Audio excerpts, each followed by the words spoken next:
Olá, está começando mais uma edição do programa Minuto Mamãe e Bebê e a gente vai começar o programa de hoje falando sobre mastologia. Isso mesmo, eu vou apresentar para você a Tami, que é a nossa mastologista. Muito bem-vinda. Obrigada. A gente fala muito aqui no programa sobre a importância da amamentação para o bebê, mas a amamentação para a mãe também é muito importante, né, Tami? Sim. Hoje a gente vai falar um pouquinho mais do foco na mulher, né? O foco no bebê todo mundo já está bem acostumado, a gente sabe que tem inúmeros benefícios a amamentação, tanto de imunidade quanto de nutrição, mas hoje eu queria falar um pouquinho mais dos benefícios para a mulher em amamentar. Primeiro deles, assim, eu como sendo mastologista, a gente se preocupa muito em questão de prevenção de câncer de uma forma geral, e a gente sabe que quem amamenta tem menos risco de desenvolver câncer de mama no futuro. Olha que bacana. A gente sabe que essa proteção, essa diminuição de risco, ela é progressiva, então quem amamenta mais tempo tem menos risco do que quem amamenta menos tempo. Então eu que estou com a Martina há 2 anos é quase nula a chance. Com certeza. Ele não tem um efeito de anular o risco da mulher de desenvolver o câncer de mama, né? Assim como a gente vai ter mulheres que amamentaram muitos anos e podem desenvolver em algum momento o câncer. Não é uma regra. Não é uma regra, é um fator de proteção, né? Tem um pouco menos de risco do que quem não amamenta. Assim, só pelo fato de engravidar já diminui o risco da gente desenvolver câncer no futuro, de mama, né? Então, o fato de engravidar e amamentar é um fator de proteção bem importante. Ai, que legal. Tem alguns estudos que mostram proteção até para outros tipos de doença, como diabetes, por exemplo, como infarto, doenças cardiovasculares de uma forma geral. Tem um estudo que mostra redução de até 10% de chance de desenvolver aos 60 anos, assim. Então, para o futuro, a gente tem bastante benefício nesse sentido da saúde da mulher, assim. A gente tem algumas dúvidas quando vai amamentar, a questão da prótese. Quem tem prótese de silicone, isso atrapalha na amamentação? Não tem leite? Rompe ali os canais? Como é que funciona?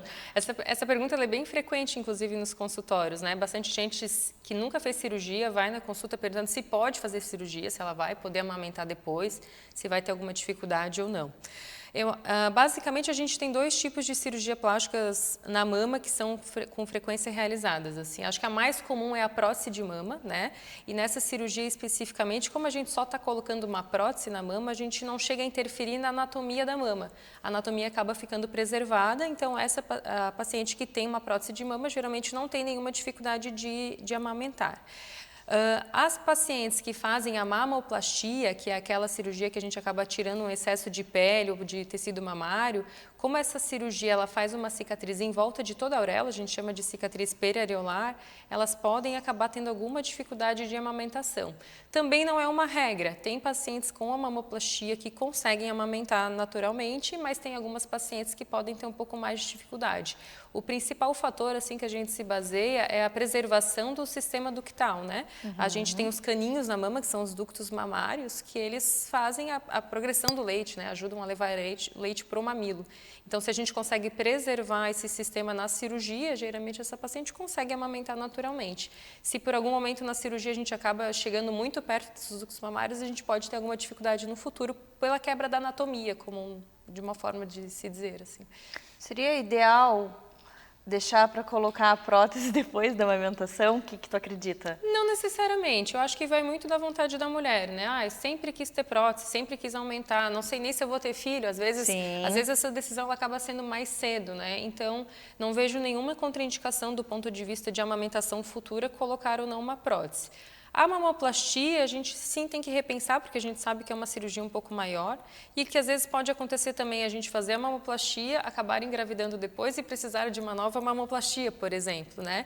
Mas em contraindicação à amamentação ou de dificuldade, eu acho que não é um fator impeditivo. Porque assim, a amamentação, as pessoas me perguntam muito, ela realmente faz com que o peito caia um pouco pela questão de enche no começo? Aí depois diminui, então ela dá uma caidinha na mama.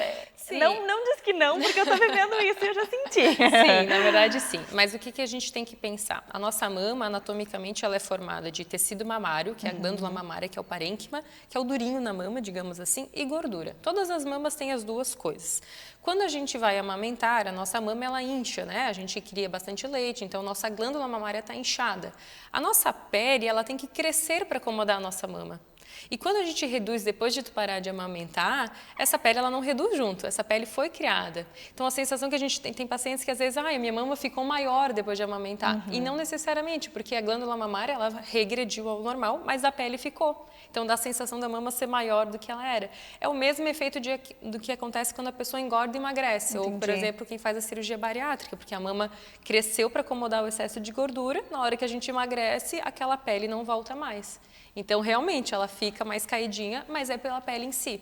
Tem algumas peles que têm um pouco mais essa tendência do que outras. Algumas são mais frágeis e mais cedem mais, digamos assim, a pele cede, né? E isso entra a gravidade, isso entra o tamanho da mama, isso entra o peso e várias outras questões. Mas é tão válido, é tão importante para o bebê quanto para o corpo da mulher, que eu acho que vale a pena qualquer... Com certeza. Né? Porque tem tantos benefícios. A gente sabe também que a amamentação ali no começo ajuda o útero a voltar para o tamanho normal. Tem esse estudo, entre os outros 2 benefícios que a gente já conversou para a mulher, né? É bem importante também a questão. Primeiro, eu acho a praticidade, né? Amamentar, tu pode amamentar em qualquer lugar, tem que né? carregar a mochila, não tem que carregar a mochila, fazer a fórmula, misturar. A água tem que esquentar ou não tem. Qualquer lugar. Baixou a roupa ali, colocou, isso é tão natural, tão fisiológico, né? Outra coisa que é mais barato, né? Se for botar na ponta do lápis e que vai gastar de a alimentação da mãe. Exatamente. E tem um benefício também que é bem importante para as mulheres, que é emagrecer, né? Não só do ponto de vista estético, mas a saúde em si. A gente sabe que quem amamenta, como tem uma demanda energética maior, acaba voltando com mais facilidade ao peso pré-gravídico, né? Então, esse é um benefício bem bom, né? É verdade. Eu voltei pro meu peso, assim, super rapidinho e sem contar todo o prazer, toda a conexão, todos os benefícios e também saber que agora eu não vou ter mais câncer de mama. Brincadeira, a gente sabe que não necessariamente é uma regra, né? Depende muito. E tem mais alguns fatores que a gente pode listar que previnem o câncer de mama.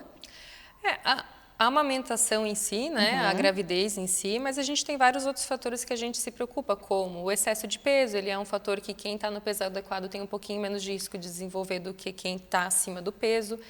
O sedentarismo, de uma forma geral, ele é associado a vários aumentos de vários tipos de câncer, né, o de mama também. E, claro, alguns fatores que a gente não pode modificar, né? Por exemplo, quem tem história na família vai ter um pouquinho mais de risco do que quem não tem, né? Inevitavelmente. Eu gosto de falar bastante sobre o autoexame durante a gravidez também e a amamentação, porque nessa fase é bem comum aparecerem algumas nodulações e tem um dito popular aí que tudo acha que é leite empedrado, todo mundo acha que tem relação. Aí fica ali massageando para ver se sai esse leitinho. E pode ser e pode não ser também, né? Mas sempre que a gente sente um nódulo novo, o ideal é ser avaliado para confirmar que realmente é alguma coisa relacionada à amamentação. Nossa, que bacana essa dica. Tami, adorei. Ainda bem que a gente tem você aqui conosco, agora todos os meses a Tami vai vir aqui, a gente vai trazer temas e vamos levar até você informação e conteúdo de qualidade. Muito obrigada e até a próxima!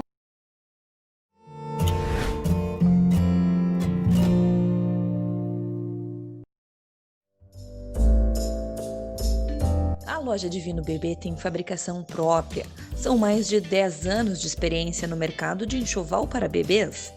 Temos estampas exclusivas, contamos com um bordado industrial e manual e um catálogo de materiais da melhor qualidade para personalizar com carinho o sonho de cada cliente. Temos roupa especial para batismo,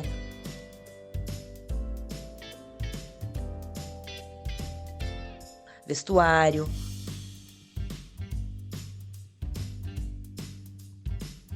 móveis e decoração. Uma loja completa com produtos selecionados para atender todas as necessidades do seu bebê em um só lugar. Divino Bebê, afeto e qualidade que o seu bebê merece.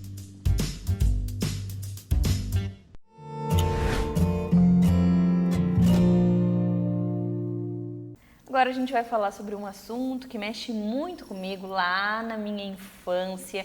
E eu fiz questão de procurar uma profissional qualificada para estar aqui no time do programa Minuto Mamãe Bebê para falar sobre esse assunto. Então eu trouxe a Diva, que é empresária do ramo óptico há muitos anos, ela tem a ótica referência e hoje ela vai falar um pouquinho para nós sobre óculos infantis. Diva, quando eu era criança, Com 2 aninhos, eu comecei a usar óculos. E eu tinha muita vergonha, porque o óculos era feio, a lente era grossa, verde. Hoje em dia, usar óculos não tem mais esse problema, né? Bem-vindo ao programa. Obrigada, Mariana. Fico muito feliz em estar aqui junto com você para orientar muitas mamães que estão passando por essa situação. Verdade. Que hoje em dia é muito comum. Muito comum as crianças usarem óculos. Então, fico agradecida pela oportunidade de divulgar o nosso trabalho. Ah, que bacana. E, Mariana, eu acho um tema super legal quando você me trouxe aqui para falar sobre óculos. Nossa, que legal. Hoje em dia a gente tem assim, muita novidade, muitas armações coloridas. Azul, rosa, verde. Rosa. Então, dá para a mamãe brincar bastante neste momento e não se assustar com a chegada do óculos. Então, eu percebo que na loja a mamãe chega triste. Muito triste. Eu fico... E a criança feliz. Então, isso é muito comum na loja. Enfim, mas as crianças acabam olhando, mãe, eu quero um rosa, mãe, quero um azul, e aí vai acontecendo. Eu acredito e a mãe... que hoje ficou estiloso para a criança. Antes, na minha sala de aula, eu era a única. Hoje em dia, a grande parte da sala de aula, as crianças usam óculos, né?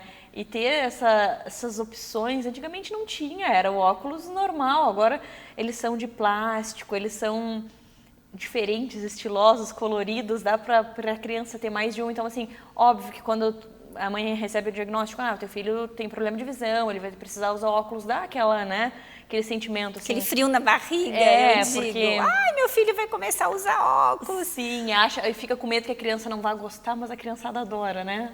Adora, gosta e assim, evoluiu muito o mercado de armações infantil. E não só em armação, mas em lentes também. É como você diz, antigamente eram aquelas lentes verdes. Nossa. Hoje não é. Hoje é uma lente com alta tecnologia. Proteção? Proteção. Uma coisa muito importante, que até o oftalmologista já orienta, tem que ter proteção UV, tem que ser uma lente que não quebra. Porque hoje, criança não caminha, corre. Exatamente. E não tem cuidado. Ela tem que ser leve e não quebrar. Outro detalhe muito importante, a proteção do filtro de luz azul. É muito nociva aos olhos, principalmente a criança que está passando por um desenvolvimento no olhinho. Então, tem que usar a proteção de filtro azul. Hoje as crianças são plugadas no telefone, iPads eletrônicos. Então, Netflix, não é? Então, as pessoas ficam mais expostas às luzes azul. Então, é importante usar. A gente orienta, use, coloca. O investimento é pagar um pouquinho mais, mas é um investimento legal. É a visão da criança. E sabendo que elas passam muito tempo olhando televisão, mexendo no celular, que o olhinho já, né, se já está usando óculos é porque já tem algum probleminha ali, então uma carência de visão. Então, quanto mais cuidar dessa visão, melhor. Então, saber que tu vai adquirir um óculos com uma qualidade excelente, que não vai quebrar, a gente estava conversando sobre garantia também, tem alguns óculos que se o cachorro comer o óculos, não tem problema, tem garantia. O fabricante presenteia aquela criança com uma nova lente. Olha que bacana. Por troca de dioptria e por mau uso. Tipo, caiu no chão, arranhou, o fabricante presenteia de novo, não é com uma nova lente. E sabe justamente que Olha lidar que com criança é complicado, porque eles não têm muito cuidado, né? E você sabe que ano passado foi lançada essa lente, não existia nenhum fabricante que trabalhasse com uma lente específica Kids, e a Zeiss veio para revolucionar o mercado e trouxe essa lente. Hoje ela é uma lente campeã de vendas nas lojas, porque traz essa garantia estendida. A criança ganha um brinde Não é que é o óculos de realidade virtual. Fala mais sobre esse óculos. Muito legal, é assim, atração na loja, as crianças gostam. Ai, mãe, eu quero essa lente por causa do óculos, Que bacana. enfim. Então, se a mãe opta por essa lente específica, que além da garantia, tem esse presentão também. Exatamente. Nossa, que bacana. Vem óculos de realidade virtual, ela é uma lente freeform, então ela não tem distorção na imagem. Isso é muito importante. Tá? Por quê? Porque as lentes comuns têm as distorções. E isso não é bom, as crianças são dinâmicas, elas são sempre em movimento. Imagina. Então, é importante esse investimento. Sem dúvida. E você sabe que antigamente era muito comum a mãe querer a lente mais em conta. Ah, eu quero um óculos, eu quero uma lente bem simplesinha, porque daqui 6 meses vai trocar. Então, a Zeiss Kids veio, não é, trazendo esse benefício de fazer uma lente com uma alta tecnologia e com essa garantia de troca de dioptria. Entendeu? Trocou a dioptria, nós conseguimos uma lente novas para o filho. Então, isso é muito bacana. Nossa, sensacional. Um diferencial. Um diferencial. E mais uma que eu queria entender. Se a mãe vai lá na ótica, vocês ajudam ela a encontrar um modelinho que combine? Porque a gente sabe que cada rostinho tem um formato, assim como os nossos rostos, né? Eles têm formas diferentes, a gente sabe que existe um óculos para cada formato de rosto. E para as crianças também. Daí vocês dão essa ajuda para as mamães? Sim, você sabe que nós gostamos de trabalhar muito com tecnologia. Então, a gente tem vários iPads na loja, o atendimento das nossas consultoras são por iPad. E aí a gente tira foto, faz videozinho, para a criança realmente se sentir à vontade naquele momento. Que bacana. Não, pra não como ser é que trauma, ficou, né? mãe? Não traumatizar. Exatamente, como é que gostou, mãe? Não gostou? Ah, vou mandar pro meu pai. Manda pro airdrop lá pro pai, olhar, ver como é que ficou. Que bacana. Então, tem que ser um momento alegre. E o que é legal, assim, que a gente já passou por tantas experiências de criança com 1 ano, 2 anos, que quando retirou o óculos, começou a enxergar a mãe. Então, é muito legal, nossas redes sociais têm. A criança, quando colocou o óculos, ela começou a olhar a mãozinha assim, sabe? Os detalhes, olhava para o rostinho da mãe e tocava. Nossa, tipo que assim, emocionante. Analisando. É muito emocionante Vendo o que ela vídeo. não conseguia ver, né? Exatamente. Então, é importante essa consulta. Procurar um oftalmologista pediatra. Lá na ótica vocês passam o contato, auxiliam essa mãe? Tem vários oftalmos que a gente gosta de trabalhar, que são pediatra. Eu oriento sempre, procura um pediatra. Porque, assim, oftalmologista de adulto. É de adulto, não é de criança. Sim. Até a forma de conduzir a consulta, sim. né? Então, a gente orienta, assim, papai e mamãe que está na dúvida em procurar um oftalmologista. A gente tem, sim, algumas indicações. Que bacana. E eu acho isso muito importante. Desde os 6 mesinhos já é legal olhar. E de que forma é que eu observo que meu filho está precisando de óculos? Trabalhe com movimentos, com brinquedos, se ele acompanha o olhar. Muito obrigada pela tua participação. Até a próxima. Obrigada, pessoal.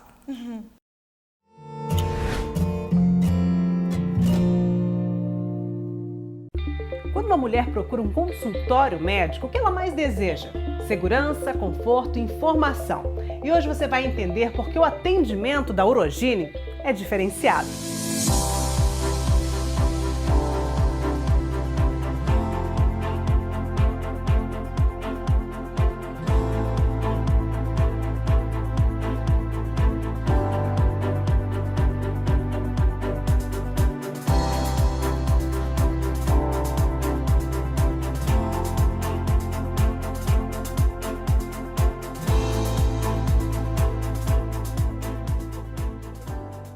O nosso atendimento inclui todas as fases da vida da mulher, desde a primeira consulta ginecológica na adolescência, as consultas ginecológicas de rotina anual, para as gravidinhas do pré-natal, as mulheres climatéricas e a menopausa, incluindo as queixas urinárias, diminuição da libido, tudo isso numa estrutura moderna e aconchegante.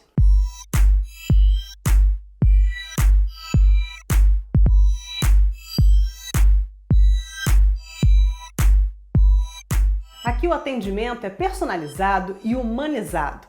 E o mais legal, feito por mãe e filha, que são referência no estado.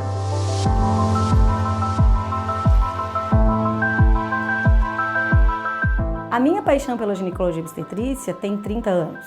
Temos catalogadas 12 mil pacientes, 4 mil nascimentos e inúmeras cirurgias ginecológicas. Acompanhe nossas redes sociais com muitas dicas, novidades e informação. Procure @Urogine.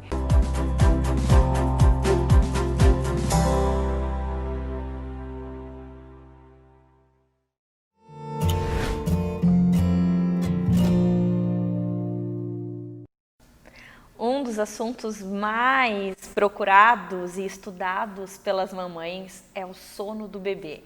E eu não podia deixar de trazer no nosso programa uma profissional especializada nesse assunto. A Giovana Regis, muito bem-vinda. Ela é educadora do sono. Conta pra gente como é que funciona esse processo do sono do bebê. Eu queria saber se desde a época da gestação, do útero, a mãe já consegue ir educando o sono do bebê. O bebê já entende, já vai acompanhando a rotina da mãe. Como é que funciona?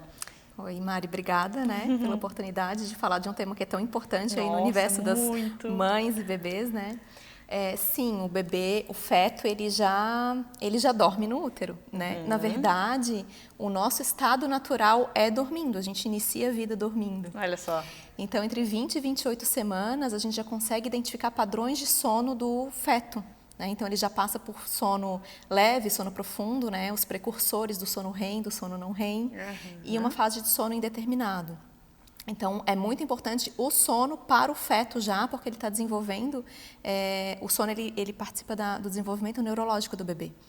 Quando a gente fala da teoria dos 1000 dias aí, já desde a concepção, é importante o que a gente faz para trazer saúde e bem-estar para esse bebê, Então, os hábitos da gestante vão influenciar, sim. Olha só. Então, a gestante ela precisa entender que o bem-estar dela, fazer atividade física, uma boa alimentação, evitar cafeína, evitar bebida alcoólica, dormir bem, porque o bebê ele se regula com o corpo da mãe. Então, por exemplo, o álcool ele diminui o tempo que a gente fica em sono REM. E o bebezinho lá dentro do útero, ele precisa muito do sono REM, que é esse sono leve, Sim. Então, uma gestante que faz ingestão de álcool com frequência, ela vai estar interferindo lá no sono do feto. E o sono do feto é importante para o desenvolvimento dele.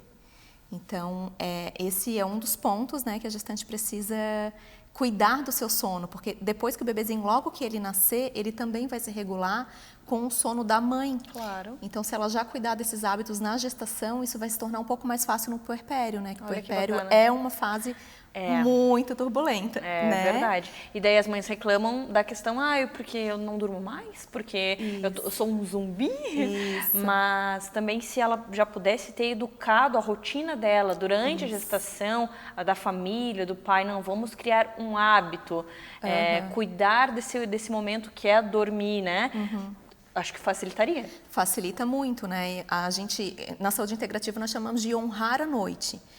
Hoje, na nossa sociedade, a gente valoriza muito o dia, Produzir, Sim. produzir, produzir. Então, dormir pra quê? Ou o que eu faço da meia-noite às 5? Tô perdendo tempo, vou acordar mais cedo para fazer tudo que eu dou conta. E, na verdade, a noite é muito importante para a nossa vida. Tudo que a gente faz no dia depende da noite de sono que a gente teve. Olha que bacana. E para o bebezinho, que ele está se desenvolvendo a 1000 por hora... o sono é importantíssimo. É como se ele tivesse, ele está acordado, ele capta um pouco de estímulo, do ambiente, mas é tanta coisa para ele, para um cérebro que está em desenvolvimento, que ele precisa dormir rapidamente para conseguir processar tudo aquilo que ele aprendeu enquanto estava acordado. Olha. Então, o bebezinho recém-nascido, ele passa em torno de 16, 18 horas dormindo em 24 horas. Porém, para os pais, parece que ele não está dormindo tanto porque ele desperta várias vezes.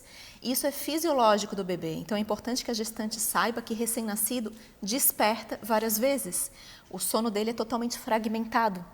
E por quê? Por uma questão de desenvolvimento, isso que eu estava falando assim, ele tem que captar o que está no ambiente em doses homeopáticas. Entendi. Ele não consegue ficar 8 horas captando o que tem no ambiente. É como se enchesse um frasco. Isso. Quando enche o frasco, desliga. Isso. Abre, enche o frasco, desliga. Isso mesmo. Então, fica acontecendo esse processo até um determinado período onde ele consegue, onde os frasquinhos ficam maiores. É isso? Isso mesmo. E isso que a gente coloca dentro do frasco tem nome, adenosina. É uma substância que a gente fica produzindo dentro do nosso cérebro que fala o quanto que você já está acordado. E o bebezinho tem esse frasquinho da adenosina bem pequenininho. Entendi. Exatamente. E aí vai passando os meses, vai aumentando. Vai aumentando. Porque as mães perguntam muito assim, até que idade que eles vão despertar. Então, assim, eu acho muito interessante a gente deixar bem claro, assim, para você respeitar o tempo deles. Isso, é tudo fisiológico. Daí as pessoas querem treinar uma criança, querem tirar o mamar, porque acreditam que é a fórmula que vai ajudar ele a dormir melhor, enquanto a gente está falando de fisiologia do corpo do bebê. Isso é bem importante. Como a gente começou falando de gestante, a gente está falando do bebezinho pequenininho, o leite materno, ele é rico em melatonina no período da noite. Ele que vai regular o sono, é justamente ele que vai ajudar. Exato, porque o bebezinho até 3 meses, ele não consegue produzir melatonina, ele não está pronto para isso. Então ele não sabe definir o que é noite e o que é dia. Exatamente. Ele está lá com o frasquinho dele perdido, pobrezinho, ele precisa do quê? Da ajuda da mãe. Isso. E se essa mãe não vai dormir, por exemplo, não tem escuridão na casa dela quando anoitece, ela não tem um sono de qualidade, mesmo que interrompido, ela também não tem uma boa produção de melatonina. Olha só. Então ela não passa no leite para o bebê. Exatamente. A importância da mãe educar o próprio sono dela, fazer uma rotina para que ela produza melatonina para passar para o bebê. Então, às vezes a gente cobra daquela criança, quer treinar a criança, mas enquanto está nas nossas mãos fazer o correto. O que a gente precisa olhar é realmente a necessidade do bebê em cada momento da vida dele, né? E a dinâmica dessa família, porque grande parte dos problemas de sono que aparecem para mim, né, e para quem trabalha com consultoria de sono, não é um problema do bebê. Né? É um problema do contexto. Da família, da casa, onde das que rotinas. Da sociedade, inclusive, né? Que a gente falou que o sono é subproduto, nós estamos inseridos aí. Claro. Então, não significa que seja culpa dos pais também, né? Mas é uma questão de refletir como que estão os nossos hábitos de vida em relação ao sono, quanto que a gente está honrando o momento do sono. É celular, né, na cama, o bebezinho está ali sendo amamentado, celular. E não digo nem que a gente não possa, né, usar as redes sociais, a puérpera, mas de noite, essa luz, o Wi-Fi interfere no sono, sabe? Então, são várias coisas que a gente olha de necessidade do bebê e o que a gente pode adequar no ambiente que vai ter resultado na qualidade do sono do bebê, sempre de acordo com aquilo que ele está preparado para o momento. Eu acho bacana também a gestante já ir se preparando. E eu queria saber se tu oferece algum tipo de consultoria para justamente ela já fazer esse ritual do sono, para saber o que é um ritual do sono, para depois, quando ela tiver o bebê, não ser aquele turbilhão de informações, é sono, é mamar, sabe? Já está preparada para essa questão do sono. Sim.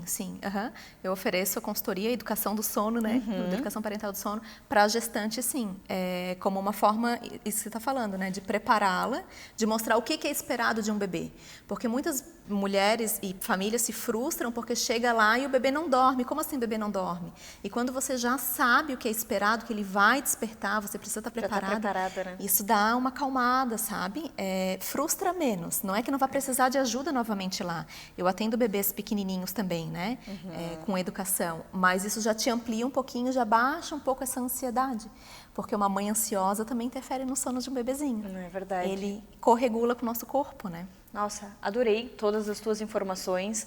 Eu espero de verdade que, se você está com um bebezinho aí dentro ou se tem um recém-nascido, procura ela. Ela sabe como ajudar a gente a dormir melhor.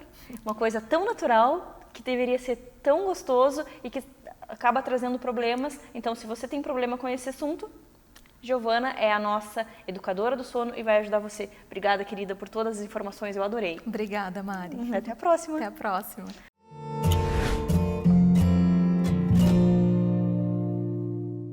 Você conhece a Dr. Kids? A Dr. Kids é um serviço inovador de atendimento pediátrico que atende seu bebê na segurança da sua casa, no conforto do seu lar, de maneira rápida, humanizada e eficiente. Com apenas alguns cliques, você localiza e aciona o pediatra mais próximo de sua casa. Baixe já o aplicativo para iOS ou Android e chame seu Dr. Kids. Dr. Kids, cuidando do que você tem de mais precioso.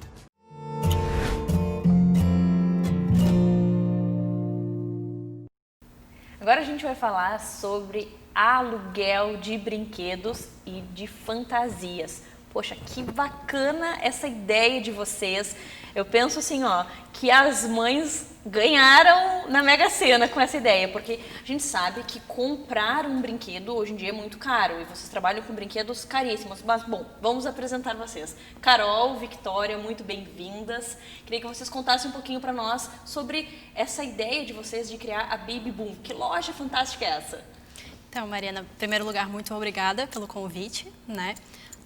Nós duas somos sócias, nos conhecemos desde crianças, desde a época do colégio. Na época dos brinquedos? Exatamente. Não tinha de brinquedo? Pois é. E eu sou a Carolina, ela é a Vitória, e a ideia da Baby Boom surgiu do fato de que a gente percebeu uma demanda dos pais de crianças pequenas por ter a oportunidade de poder ter mais brinquedos para os seus filhos, porque os brinquedos infantis, eles são voltados para uma fase muito específica do desenvolvimento do bebê. Então, o que acontece é que a criança usa aquele brinquedo por muito pouco tempo. E a maioria dos brinquedos, muitos são importados, eles acabam saindo por um preço um pouco mais elevado, de modo que não compensa os pais comprarem um brinquedo muito caro para o seu filho brincar e ele brincar por muito pouco tempo. Então, o aluguel, ele surge como uma alternativa mais econômica e também mais sustentável. Bem mais sustentável. De o pai e a mãe, ao invés de comprarem o brinquedo, eles alugam pelo tempo que a criança vai ficar brincando e pagam uma fração do preço que eles pagariam se eles fossem comprar numa loja. Verdade. Então, a ideia do aluguel é essa, é também ter a sustentabilidade, é não ter entulho na casa, porque a pessoa devolve o brinquedo, então não faz bagunça. Então, e seria isso, assim, dar mais possibilidades para a criança brincar com mais brinquedos diferentes, de acordo com a sua faixa etária. E a gente também tem aluguel de outros itens infantis, como utilitários, a gente tem cadeirinhas, cadeirinha bumbo, cadeirinha vibratória. A gente trouxe aqui alguns itens, mas tem um leque muito grande de produtos. A gente tem produtos para mamãe, que são bombas de leite, por exemplo. A gente tem babá eletrônica. Também muitos brinquedos que, às vezes, os pais não sabem se vale a pena adquirir, então eles alugam um tempo para testar. Fazer um teste. Exatamente. Que legal. E, por fim, a gente tem vestuário, peças de vestuário. Nós temos fantasias, tem várias, assim, das princesas, né, que a gente trouxe aqui, tá aqui, exposto aqui. E também vestidos de festa para casamento, para batismo, tem vestidos branquinhos também. Porque os vestidos, eles também seguem a mesma lógica dos brinquedos. Eles têm um preço um pouco mais elevado. A criança usa uma vez, duas no máximo? Exatamente. E aí depois você tá lá com aquele cresce monte de rápido roupa. E fica, exatamente. Então, que bacana a tem ideia de a mesma vocês. ideia. E aí a fantasia para uma festinha do colégio, para um carnaval. Então, essa é a ideia, assim, é trazer o conforto e a sustentabilidade e um melhor custo-benefício para o cliente. Que legal, Carol. Vitória, conta pra gente como é que funciona essa entrega, vocês levam até o cliente. Na verdade, como que funciona o primeiro contato? Eles podem entrar em contato com vocês pelo Instagram, pelo WhatsApp, e daí vocês mostram, tem uma lista de brinquedos, fotos, como é que funciona? E aí depois, essa entrega, ou eles pegam com vocês, conta tudo pra gente. Bom, Mari, obrigada pelo teu convite, a gente está adorando estar aqui no programa.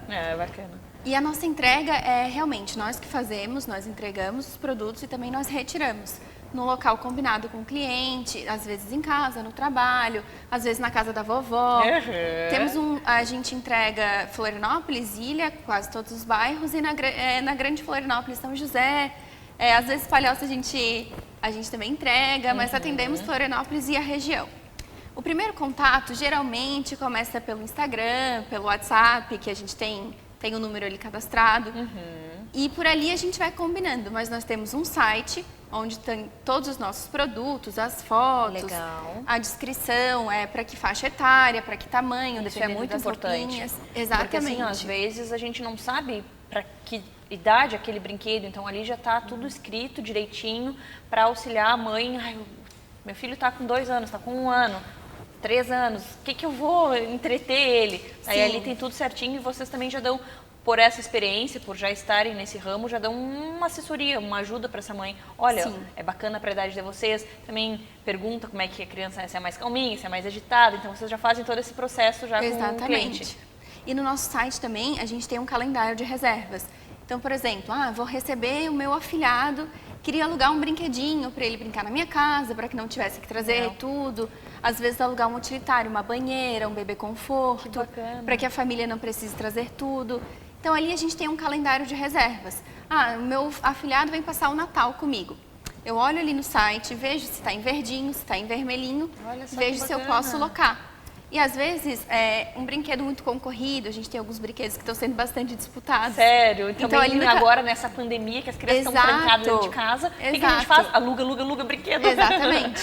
Então ali no calendário dá para conferir quando que aquele produto vai estar disponível de novo, se eu quero para amanhã, para depois de amanhã, se ele está disponível, se não está. Então a pessoa consegue se organizar e às vezes preparar para uma viagem, não quero levar um item que eu já tenho, quero alugar, depois eu já devolvo, não preciso carregar meu carro, encher tudo, alugo no local. Então a pessoa consegue se organizar de acordo com as suas datas, de acordo com a sua necessidade, pelo calendário que a gente tem no site.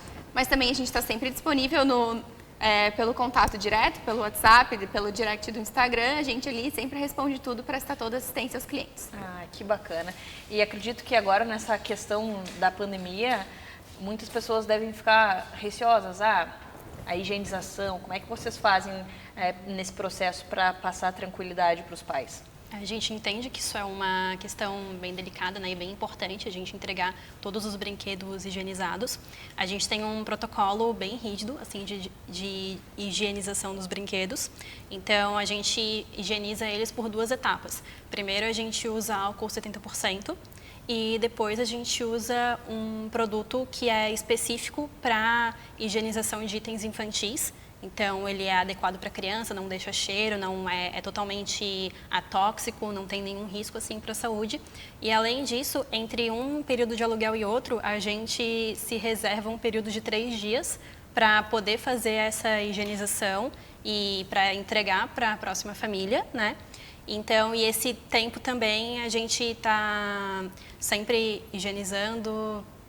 Que bacana esses protocolos e esse carinho e esse cuidado, porque dessa forma os pais conseguem ter a tranquilidade, saber que vão entregar um brinquedo para as crianças que está bem limpinho. E como é que funcionam os prazos, Vitória, de aluguel? Vocês têm um tempo, o pai que determina e também valores, cada brinquedo tem um valor específico, as roupinhas também? Mari, nós estamos trabalhando com prazos de 15 e 30 dias para brinquedos e utensílios utilitários. Já para as roupinhas, tanto vestido de festa quanto fantasia, a gente tem dado 3 dias de aluguel. Quanto aos brinquedos e utilitários, esse tempo tem sido bastante interessante, porque cada vez que a gente vai retirar um produto, várias mães já disseram, olha, foi o tempo ideal. A criança já estava começando a enjoar, o brinquedo já estava ficando de lado, então esse prazo foi perfeito. Então a gente está vendo que, mesmo com o decorrer da empresa, com a experiência mais com os clientes, esse prazo tem sido bem interessante para ambos os lados.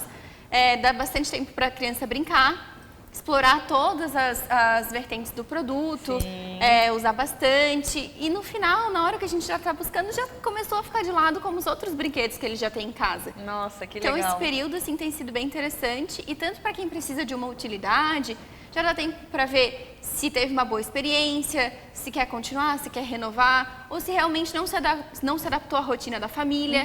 Então, esse período de 15, 30 dias tem funcionado bastante, tanto para a gente como empresa, quanto para os clientes para usufruírem dos produtos. Que bacana. Adorei a ideia de vocês. Parabéns por essa ideia, essa novidade de alugar brinquedos. Tenho certeza que o pessoal que está nos assistindo em casa também gostou. E se você tem um pequeno aí, não quer comprar um brinquedo pelo valor do investimento, ou, como elas falaram também, quer comprar, mas antes saber se a criança vai gostar, procure elas. Baby Boom é a loja para alugar brinquedos e fantasias. Obrigada, meninas, e até a próxima. Obrigada, Mari.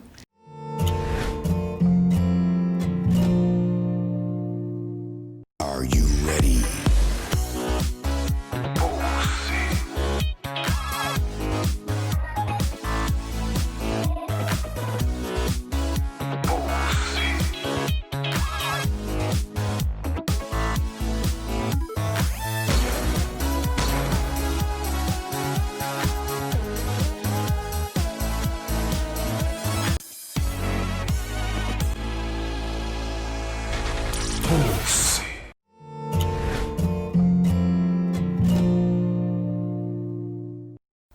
Agora eu vou apresentar para você a fisioterapeuta para bebês do nosso time do programa Minuto Mamãe Bebê. A Keller, seja muito bem-vinda ao nosso programa. Obrigada por aceitar entrar nesse time onde o nosso principal objetivo é levar informação para as mães, informação de qualidade. E hoje a gente vai falar sobre aquela delícia que são os bebezinhos. Queria que tu me falasse o que a gente pode fazer, se existe técnicas que ajudem a mãe a cuidar desse recém-nascido. O que a gente faz para deixar eles mais à vontade? Porque a gente sabe que eles estão há 9 meses em um determinado ambiente, que é o nosso útero. E daí quando eles saem, o que a gente pode fazer para ajudar eles a se sentirem ainda naquele útero da mamãe? Boa tarde, Mari. Obrigado pelo convite. É um prazer estar aqui falando e aprendendo também sobre esse universo tão lindo que é a maternidade e o universo dos bebês. Bom, existem sim várias coisas que a gente pode fazer, porque dentro de todos os mamíferos, os seres humanos são os que nascem mais imaturos, né? Então, os 3 primeiros meses do bebê é uma fase de muita novidade e de muitas adaptações, né?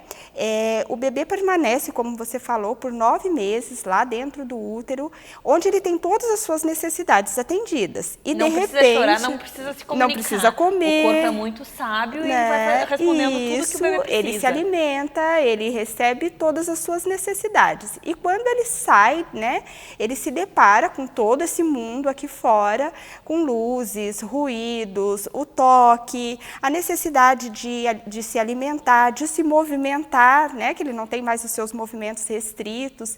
Então, isso tudo para ele é muita novidade. E, às vezes, o bebê pode ter alguma dificuldade nessa adaptação. Alguns mais, outros menos. E existem algumas técnicas que a gente pode trabalhar para minimizar, né, esses efeitos dessa adaptação, principalmente nos 3 primeiros meses do bebê. E quais são essas técnicas? O que tem? Porque a gente pensa em temperatura também, porque no útero não tinha esse problema para eles. Aí fora do útero, saber se eles estão geladinhos, se eles estão quentinhos, como é que a gente atende. Então, são várias coisas que a gente tem que pensar para auxiliar eles nessa adaptação. Isso.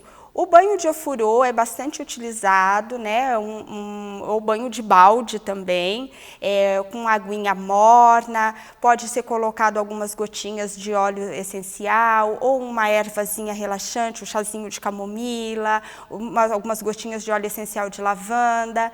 E ele simula o ambiente intrauterino, né? Que também que lá no útero tinha água, tinha bastante então, por água. isso que as crianças e a gostam. posição dele estar ali também encolhidinho, né, também simula esse ambiente do útero. E eles gostam bastante, é muito relaxante para o bebê. Assim, também a gente tem que tomar bastante cuidado com a temperatura, é claro, né? Antigamente se tinha muita mania de agasalhar demais o recém-nascido, né? Não tem essa necessidade, hoje a gente sabe que isso não é mais necessário, mas sim, o bebê, ele precisa de um pouquinho de calor e ele se sente bastante confortável também quando está enrolado. A gente fala fazer o charutinho do bebê, né? Então, colocar o bebê com os bracinhos assim em flexão, né, as mãozinhas próximas ao rosto, que é muito importante manter o padrão de flexão, tá? E as mãozinhas livres, para ele poder explorar a mãozinha se quiser, e o restante do corpo pode fazer um charutinho mesmo, bem enroladinho. Pega a cobertinha, coloca deixa ele bem enroladinho. Isso, deixa ele todo enroladinho com o bracinho aqui próximo ao rosto. É uma técnica também de muito conforto para o recém-nascido. Até uns 3 meses eles gostam de ficar bastante. Depois já querem se espalhar, né? Já não gostam mais, mas até uns 3 meses eles gostam bastante dessa posição. O uso do sling também é uma técnica que a gente utiliza bastante, né? Até porque a chegada de um bebê na casa tem muita demanda, né? Às vezes essa família tem mais filhos também, tem outras crianças, muitas vezes que são até pequenas. E o bebê quer colo. E quer colo, e aí a gente tem que amamentar e ordenha leite, ferve mamadeira e faz comida, né? Então, o sling, além dele facilitar a gente, né, nas nossas atividades e que a gente fica mais livre, porque a gente tem os braços livres, e o sling ele é bem ergonômico, é bem confortável para o bebê. E assim, ó, pra coluna da mãe também é ótimo. Sim. Porque quando tu está com o bebê assim no colo, às vezes tu acaba ficando assim, o sling ele amarra o teu corpo, Isso, amarra o bebê em ti, e o bebê fica com a posição. Isso é importante também ter um profissional qualificado para ajudar, porque às vezes coloca. Tem várias técnicas tem vários tipos de sling e várias técnicas de amarração. Então, quando essa família vai adquirir o sling, é importante fazer uma consultoria com às vezes a própria representante, né, a pessoa que vende o sling, ela também já faz isso. Ou se ela comprou na internet ou ganhou esse sling de alguém, existem as oficinas das técnicas de conforto, e aí essa mãe também vai aprender, né, as técnicas de amarração, qual é mais adequada para ela, depende do peso do bebê, do tamanho, e qual é a maneira que ela vai se adaptar melhor no uso do sling. Então, além de facilitar, né, a mãe a fazer, a mãe ou o pai também, né, gente? Porque meu marido usava, meu marido ficava amarradinho com a pequena. Isso. Além de facilitar a nossa vida ali, nas nossas atividades diárias, o sling, ele promove o aconchego, a proximidade, né, o contato. Do coração, eles escutam porque eles estão coladinhos. Isso, o bebê, ele se autorregula com quem está segurando. A questão de regulação de temperatura, de batimento cardíaco, de respiração. Então, ele é muito importante, né?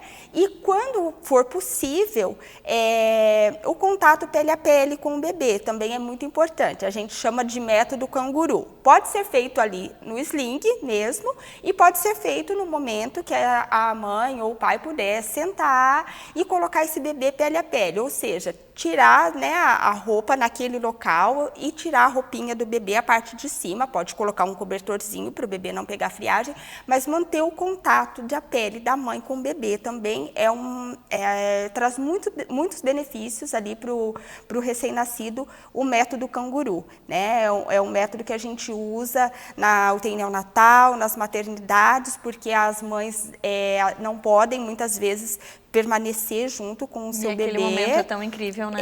Então a mãe às vezes vai para casa e o bebê fica, mas aí quando a mãe está na maternidade, a gente utiliza o método canguru, e a gente nota muitos benefícios, né, na recuperação, até diminui o tempo de internação desses bebês ali na UTI. E quem está em casa também pode fazer, é muito benéfico para o bebê o contato pele a pele com a mãe. Que bacana. A gente sabe que também tem a Chantala, mas esse assunto a gente vai deixar para o próximo programa. E eu te agradeço muito por todas as informações. Tenho certeza que as mamães de primeira viagem, as tentantes, as nossas gravidinhas, anotaram essas dicas, e com certeza isso vai ajudar muito a adaptação do seu bebê. Espero que você tenha gostado.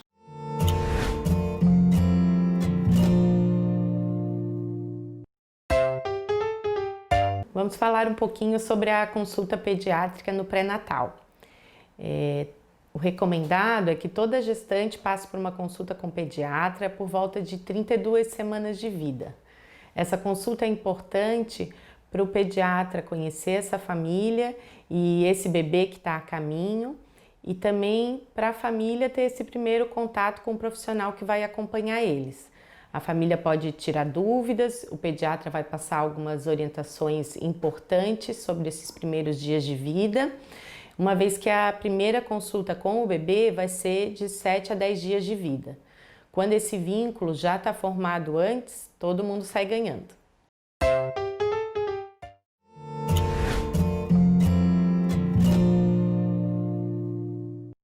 Agora a gente vai falar sobre educação emocional.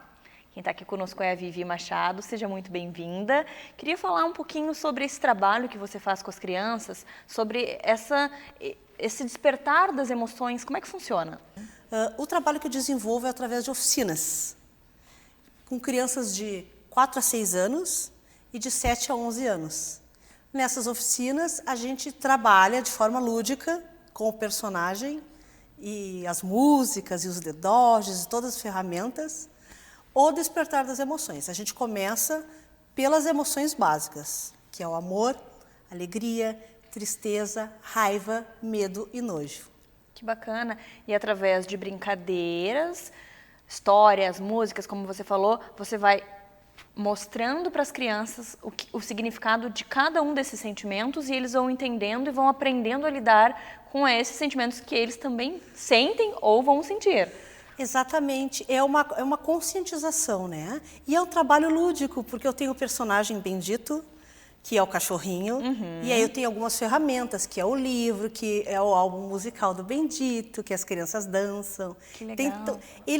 Pode parecer no primeiro momento uma brincadeira para eles que são crianças, mas tem todo um processo lúdico por trás. O legal, eu acho que é realmente isso, é ser uma brincadeira para chamar atenção e para prender eles no que você vai passar. Só que essa brincadeira é uma brincadeira educativa, que vai ajudar eles a entenderem essas emoções. Porque a gente sabe que as emoções no corpinho de uma criança que está ali sentindo pela primeira vez é muito difícil. Os pais reclamam também. Ele não sabe lidar com a raiva, com o medo. Então, poder ter o teu trabalho, o livro. Me fala um pouco sobre esse livro. Deixa eu pegar aqui para te mostrar. Foi você que escreveu Fui eu que ele. escrevi. Conta um pouquinho da história para nós. Então, esse kit aqui é o kit do Bendito, o cão. O que tem dentro? A Naninha, que é o Bendito. Que amor! E o livrinho. Olha que amor. Imagina a mãozinha das crianças pequenininhas pegando. Adoram! Tem a história aqui e no final tem atividades que mães ou professoras podem fazer com as crianças. Então, o que acontece? A minha história começou na causa animal, né? Eu fazia palestras, um trabalho voluntário em escolas com crianças, até que um dia eu conheci uma guria de 6 anos, do primeiro do fundamental, que quando eu estava explicando para ela a importância da gente ter uma guarda responsável, da gente não maltratar os animaizinhos, ela se encolheu. E aí no final eu fui acolhê-la, né? Acolhi, e aí eu perguntei, o que houve? Aí ela olhou para mim e disse assim, por que eu não posso chutar o cachorro se o meu pai me chuta e chuta o meu cachorro? Olha só, que forte. Aquilo assim, quebrou meu coração. E ali eu descobri a minha missão. Aí eu fui estudar, né? Eu fiz formação em Kid Coach, eu sou educadora emocional, eu sou educadora parental também.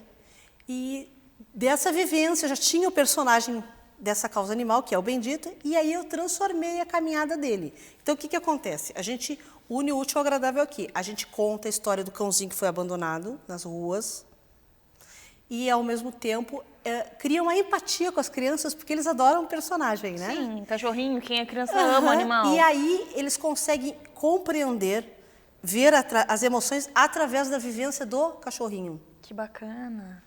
E a música também, são 6 músicas, eles dançam, se emocionam, tem as atividades também. E também uma coisa muito importante de ser falada é que algum material é levado para casa. E aí o despertar também começa a tocar os pais. Porque a minha geração não foi ensinada sobre educação emocional, não é verdade? A gente aprendeu as coisas assim. Do jeito que ia vindo, né? E é muito importante também a gente tocar no ponto que também não adianta só fazer esse trabalho na escola, esse trabalho com oficinas, se os pais não tiverem consciência que a criança é o exemplo do pai e da mãe. Sem sombra de dúvidas. É o que a gente sempre fala aqui no programa. Os pais querem cobrar dos filhos algo que nem eles oferecem ou que nem eles dão um exemplo.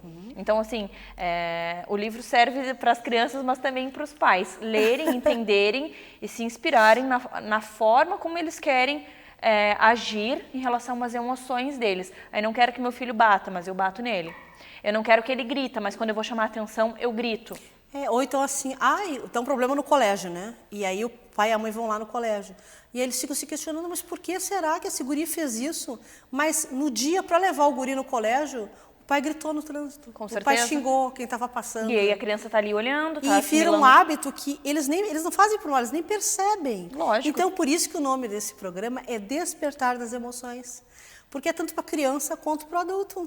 É o momento de despertar para os sentimentos. Aí o pai, a mãe, a avó, enfim, quem está ali com aquela criança, vai também se despertar, ter uma nova visão dos seus atos, das suas atitudes, porque assim, nós somos os exemplos. Com certeza. E se a gente, como você citou, tá no trânsito gritando, como é que você não vai querer que o seu filho grite lá na escola com um coleguinha? E não adianta tu ter uma fala muito bonita, mas tu não entrar em ação, porque a criança está ali o tempo todo te observando. Verdade. Não é verdade? E eles observam mesmo. O que a gente fala, no outro dia eles estão replicando. Tu sabe que agora eu estou lançando uma oficina para pais e filhos, uma oficina de família, para se trabalhar as emoções. Eu faço online. Para trazer a família, porque às vezes também os pais estão ok, além de eu mudar meu comportamento, de que forma também eu posso ajudar meu filho em casa? É verdade. E assim, é um assunto que gera muitas dúvidas e é difícil para os pais também, porque como você disse, nós não fomos criados assim, a gente não teve essa orientação sobre as nossas emoções. Então eu acho que chega um momento agora, eu como mãe, pais, jovens, de quebrar essa barreira dos gritos e de não saber lidar com as emoções, para que essa próxima sociedade, que agora são crianças, mas que serão adultas, venha com uma consciência emocional bacana, né? Desenvolver as habilidades socioemocionais, porque as pessoas esquecem que essas crianças são os adultos do amanhã. Com certeza. Os adultos que vão entrar para o mercado de trabalho, e muitas vezes eles têm uma capacidade intelectual, mas eles não permanecem no mercado de trabalho porque não têm a capacidade emocional de lidar com os colegas, com o trabalho. Então agora é a nossa chance de cuidar dessas crianças, desses futuros adultos. Exatamente. Então eu achei assim, ó, excelente o teu trabalho, eu agradeço demais a tua participação aqui. Obrigada. Tenho certeza que se você está nos assistindo, se tem dificuldade em lidar com as suas emoções e quer uma forcinha, uma ajudinha, a Vivi é a pessoa ideal para ajudar você a controlar suas emoções e dar um exemplo bacana para os seus filhos. É isso, Vivi? Exatamente. Muito obrigada pela tua participação e até a próxima. Eu que agradeço. Prazer estar aqui. Nossa.